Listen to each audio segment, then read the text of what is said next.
On a radiant Thursday morning in Washington, D.C., Caroline Leavitt sat in her office, managing communications for her political campaign. A worn, pocket-sized U.S. Constitution rested on her desk, a constant companion symbolizing her faith in the nation's founding principles. She had just finished responding to press emails when a notification caught her eye. The subject line halted her. You are invited to appear on the Ellen DeGeneres Show. Topic: Generational Divides in American Politics. As the youngest press secretary in White House history under President Donald Trump, Caroline was accustomed to fierce confrontations. Yet, the invitation from Ellen, a prominent liberal figure, stirred unease among her team. An aide cautioned, "She's friendly, but her jabs come with a smile. It could be a trap." Caroline paused, then replied calmly, "If they want me as a punchline, I'll make truth the punchline in their laughter." The studio lights dimmed as the familiar theme music played, igniting cheers from the audience. Ellen emerged in a blue blazer and white sneakers, her relaxed demeanor masking a controlled intensity. Her smile radiated warmth, but her eyes held a glint of mischief. "Hello, everyone," she began, her voice vibrant. "We have a special conversation today with a young, outspoken, and, let's be real, controversial guest." Laughter mingled with applause. She was a spokesperson for President Trump and is now a rising Republican star. "Some love her, others might not get her yet," Ellen said, pausing with a sly smile. "But today, we'll hear from her. Please welcome Caroline Leavitt." Applause erupted, mixed with whistles and murmurs, as Caroline stepped onto the stage. Dressed in a deep blue blouse and simple slacks, she wore no flashy makeup, only a silver cross necklace that gleamed subtly. A quiet but bold statement. She shook Ellen's hand, offered a polite smile, and sat opposite her. The stage lights blazed, highlighting the cross as whispers rippled through the audience. Ellen leaned forward, her smile sweet but sharp. "Caroline, you're young, talented, and worked for a controversial figure. That cross," she pointed, "is that your way of signaling Team Trump to win over his base?" Laughter filled the room, but Caroline remained unfazed. She took a deep breath, feeling the cross's weight against her chest. "Ellen," she replied, her voice steady, "this cross isn't a political prop. It's a reminder I serve something greater. God, who guides me, even beside President Trump." Scattered applause rose, but Ellen pressed on, raising an eyebrow. "Really? Trump isn't exactly a poster child for piety. You wear that cross, but work for someone many see as far from Christian values. How do you reconcile that?" Her tone was light, but her words cut like silk-wrapped daggers. Caroline smiled faintly, not to diffuse, but to reclaim control. "I'm not here to judge anyone, Ellen. I'm here to do my job and defend my values. This cross," she touched it, "reminds me faith isn't about perfection, but loyalty to truth. I believe Trump fights for forgotten farmers, workers, people Hollywood overlooks." Silence fell briefly as a man in a faded shirt nodded from the audience. Ellen, sensing a shift, pushed harder. "But Caroline, isn't that cross just image polishing? Politics is strategy, right?" Her smile invited laughter, which came, though weaker. Caroline leaned forward, locking eyes with Ellen. "If you think faith is a strategy, you don't understand it. This cross was my grandmother's, who prayed through hungry nights to feed her family.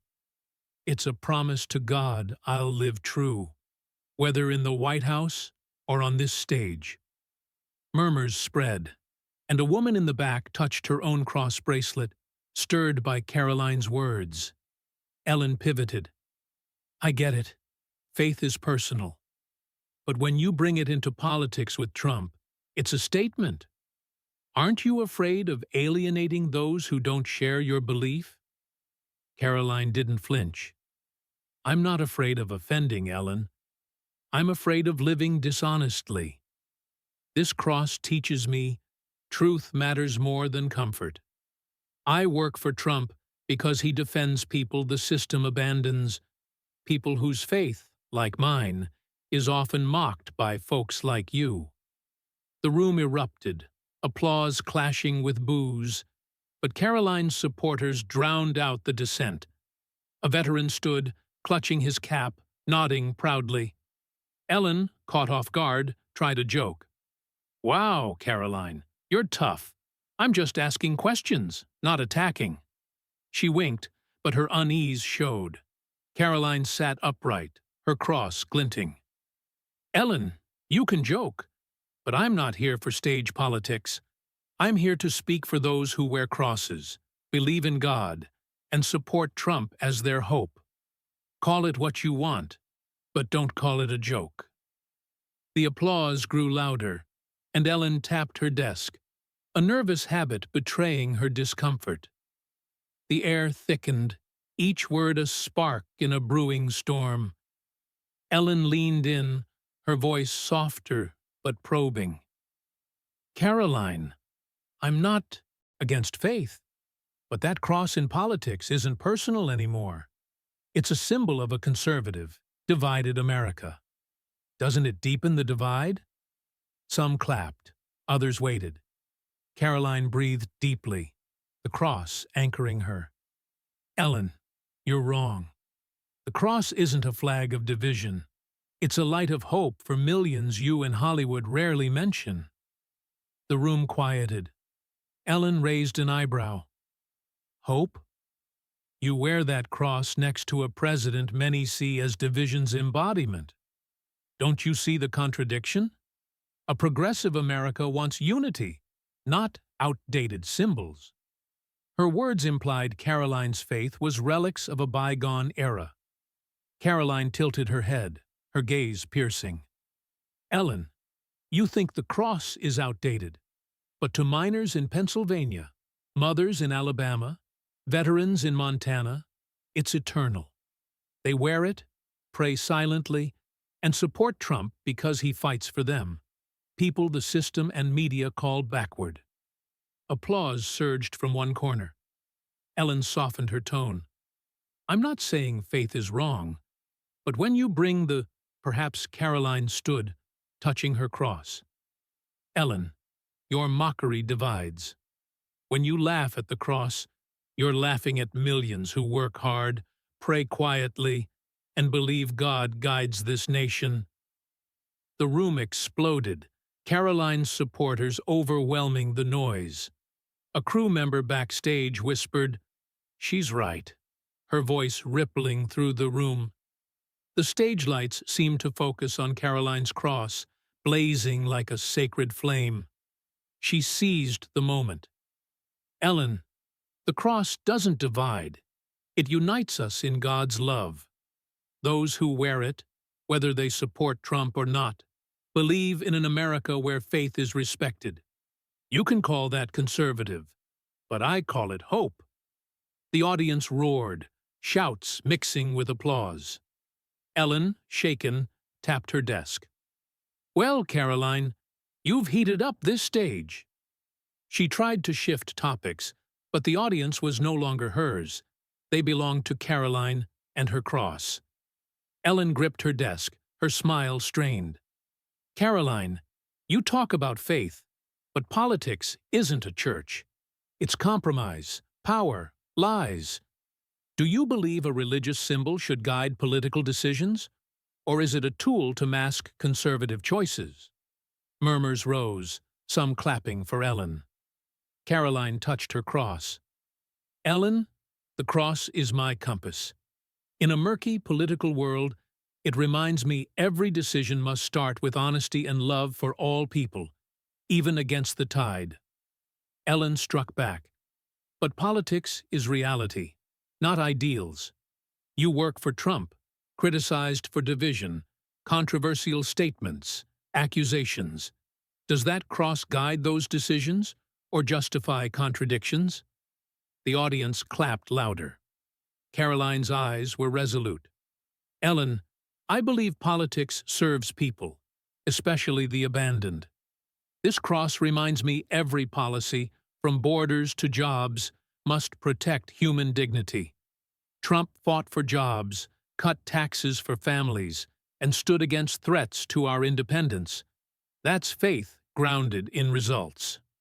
Applause broke out, genuine but not universal. Ellen softened. I hear you, but politics demands flexibility. If faith dictates every choice, aren't you too rigid? Caroline smiled. Compromise has its place, but I won't compromise truth, dignity, or faith. The cross reminds me what's right, even when inconvenient. Caroline pressed on, addressing the audience. Politics isn't a chess game for personal victory. It's a sacred duty to protect families, communities, values. As a White House spokesperson, I saw media distort truth, label policies by party.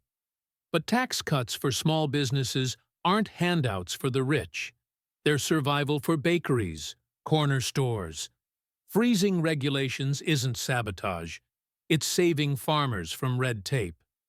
Some nodded, polarization blurring into pragmatism. Justice isn't a slogan. It's protecting the right to live, work, learn without ideology. I support schools teaching skills, not identity politics, and parents' rights in education. A nation with clear borders isn't xenophobic. It's strong. An amen rang out, and a man in a work uniform stood, his gaze fixed on Caroline. Ellen forced a smile. Do you believe every Trump policy reflects your faith? Was there nothing you disagreed with? Caroline didn't dodge. Of course, I disagreed sometimes. Politics is debate, adjustment, correction. But I don't walk away. I improve from within. Faith teaches me to stay, fix, and hold what's right. The applause grew. Ellen stayed silent, the light-hearted stage now a battlefield of conviction. Caroline touched her cross. You asked if this cross guides me. Every day, in every vote, speech, and public opinion, it reminds me I represent the people and a higher power whose light never fades. Ellen's smile stiffened. Wow, Caroline, you've made things profound. Ellen's hands tightened on her desk, her voice soft but doubtful. Caroline, you say the cross is your compass, but how can you wear a symbol of compassion while supporting policies seen as harming the poor, immigrants, the vulnerable? The administration cut welfare, ended DACA, prioritized corporate tax breaks. The room buzzed, applause mixing with gasps. Caroline touched her cross, its light like a lamp in darkness. Ellen, the cross isn't just compassion. It's a call to action, to love your neighbor, serve truth, and prioritize reality. Social responsibility isn't unchecked benefits. It's empowering people to stand. She continued sharply. Under Trump, unemployment for Black and Latino Americans hit record lows. We expanded apprenticeships, incentivized investments in forgotten areas. Instead of dependency, we gave opportunity and dignity. Applause erupted from workers in the audience. On immigration, America is hope, but with rules. We don't oppose immigrants. We oppose trafficking, drugs, and uncontrolled systems that undermine legal immigrants and communities. Ellen frowned, struck unexpectedly. So, every cut to SNAP or Medicaid was compassion? Rolling back environmental regulations was for the people? Caroline nodded. Cuts without reform are wrong, but cuts to fix systems are necessary. Policies should help, then liberate. If someone needs support, they get it. If they can stand, the government lets them walk with dignity. The audience felt the shift. Not just a talk show, but a conviction-driven dialogue. A woman clutched her rosary, eyes brimming. A man in a military jacket nodded. Caroline concluded, "Politics shouldn't compete to give gifts, but to offer lasting solutions. This cross reminds me serving the poor is about lifting them up." Ellen softened. "I understand, Caroline, but politics often chooses short-term fixes. Why not fight for bigger social programs? Medicare, free college, housing. Doesn't faith demand more than conservative policies?" The question targeted the tension between Christian ideals and conservatism. Caroline leaned forward, her cross glinting. "Ellen, the cross doesn't ask for the easy path, but the right one. Social responsibility isn't promising everything free. It's creating a society where people stand independently." I met a single mother in Rochester, New Hampshire, living in her car. No welfare helped her find work, but tax cuts and investments revived an industrial park, and she got a job. Faith got her through. Opportunity got her back. Applause grew, a woman touching her cross necklace, a young man standing. Ellen's smile strained. "Caroline, you're inspiring, but politics is numbers, budgets, power. Don't you sacrifice ideals for results?" Caroline shook her head. "I'm not here to paint pretty stories, but to tell the truth. Politics must serve bravely. This cross ensures every decision, from budgets to borders, comes from truth, compassion, and loyalty to Americans. Call me conservative, but I call it honest, a sacred duty." A veteran saluted, others nodded. The studio, once Ellen's domain, became a stage for a young conservative voice. Ellen paused, silent, her silence proof of Caroline's authentic faith.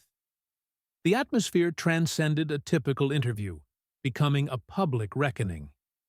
Ellen's cue cards lay useless. The lights illuminated two worlds, Hollywood and conservative politics, meeting in a desire to be understood. Ellen nodded slightly. "Caroline, I don't agree with much of what you said, but you spoke with courage few in my industry would dare. Thank you for coming." Applause rang out, sincere. Caroline nodded. "Thank you, Ellen. We may disagree, but dialogue keeps America from breaking apart." Ellen turned to the audience. "We had a conversation that wasn't easy, and maybe that's what this country needs. Not easy, but real. Thank you." Caroline Levitt. The lights dimmed, music played, and Caroline stepped off, her cross glinting. Audience members approached, thanking her. An older man said, "You reminded me of when Faith was proud." Backstage, Caroline whispered a prayer, her phone buzzing with a message from Trump. "You did great. They needed to see that." She smiled, not for praise, but for God's guidance. An aide, Maddie, rushed over. "Caroline, you're blowing up online." Caroline declined to check. "Later. We're not done." Meanwhile, Ellen stood backstage, pale, her team frantic. "The Ellen mocking the cross clip has 2 million views," a producer reported. "The audience is split. Half call her a hypocrite, half defend her." Ellen clenched her hands, eyes distant. A producer urged an apology, but she refused. That'll make it worse. She felt a void, as if she'd lost something profound. Online, clips spread like wildfire. A video of Caroline's cross moment, captioned, "She didn't just defend faith, she defended us," went viral. Conservative commentators hailed her as a torchbearer. Some liberals admitted Ellen went too far. A Texas pastor's post, "Caroline turned the cross into hope on Hollywood's stage," garnered thousands of shares. A young girl's tearful video, "I used to be ashamed of my faith, but Caroline made me proud," hit 5 million views. A father in Ohio, holding a cross, spoke of hope through Caroline's policies. Stories turned her into a symbol for the forgotten. A single mother passed Caroline a letter. My daughter stopped praying because friends mocked her. Today, she wore her cross again. Caroline whispered, "Thank you, God, for using me." Ellen's office was chaos. Sponsors called, social media raged. A staffer, hiding a cross, said, "She defended people like me, abandoned by Hollywood." Ellen turned away, his words cutting deep. Media jumped in. Fox News praised Caroline as a faith defender. CNN cautiously debated if Ellen went too far. Articles proliferated, making Caroline a national debate's focal point. Levitt stands trended, symbolizing those wearing crosses who felt represented. A college student posted, "Caroline made faith strength to change," drawing thousands of stories of mocked faith. In Georgia, a prayer session thanked Caroline for centering the cross in politics. At her hotel, Caroline read a veteran's letter about finding meaning through faith and her policies. She prayed, "Lord, use me to bring your light." Ellen, in her Los Angeles apartment, sat under a desk lamp's glow. The interview, a bleeding wound. Headlines stung. Ellen fails against the cross. A comment, "Ellen used to be my light, but she let me down," pierced her. On her balcony, she recalled Caroline touching her cross, its light exposing a truth she'd avoided. She'd mocked it for her image, but now felt judged by a power beyond her. Childhood memories of her mother's cross flooded back. She'd abandoned that faith in Hollywood's glare, but now saw a stranger in the interview, a mocker, not an inspirer. Was she still herself, or a role shaped by applause? She drove to a suburban church from her childhood, lit by altar candles. Sitting in the back, she stared at the cross, feeling watched. "Mom," she whispered, "where did I lose my way?" A nun approached, not recognizing her. "What are you looking for, child?" Ellen replied, "A path back." The nun smiled. "It begins when you listen to your heart." Ellen replayed the interview, pausing at Caroline's words. The cross is a mandate. She realized she'd attacked millions with simple faith like her mother's. Memories of her mother serving the homeless with cross-wearing volunteers surfaced, forgotten in Hollywood's glamour. At home, she found her mother's old Bible opening to John 8:32. "The truth will set you free." Though not religious, she felt stirred, the cross calling her to self-reflection. She wrote, "Caroline, I was wrong to belittle the cross. I'm trying to understand it, but didn't send it. A first step."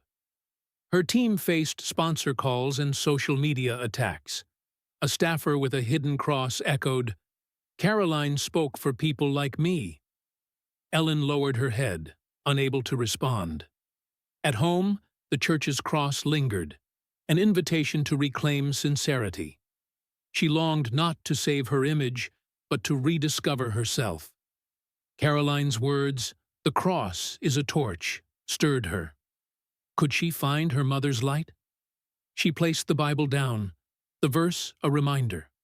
A quiet awakening took root. The media storm persisted, but Caroline turned it into renewal. From her Los Angeles hotel, she read letters from viewers, a mother, a worker, a student, thanking her for making the cross steadfast. A teenager wrote, "You made me proud to wear my cross despite mockery." Caroline prayed, "Lord, use me to bring your light." On Hannity, she said, "The cross isn't jewelry. It's a call to live for something greater." Her CNN interview shared faith and responsibility, reaching millions.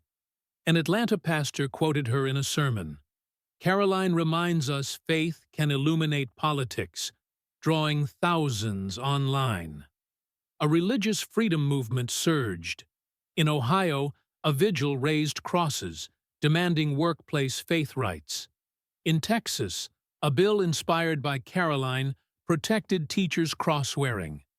These were cultural waves from Ellen's stage. At a Washington religious conference, Caroline spoke of shared mission. "The cross reminds us God calls us to love even opponents," she said, quoting, "Love your enemies." The crowd roared, and she felt God sowing reconciliation. Ellen, in her apartment, visited another church, seeking stillness.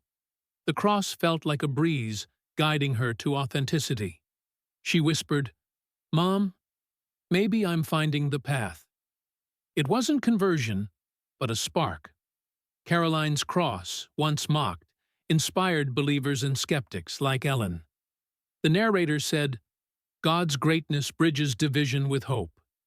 Their clash over faith, politics, and duty mirrors America's divide. Caroline represents the overlooked. Ellen, fame's sincerity trap. Ellen's awakening proves skeptics can find light. Levitt's stance shows media's power.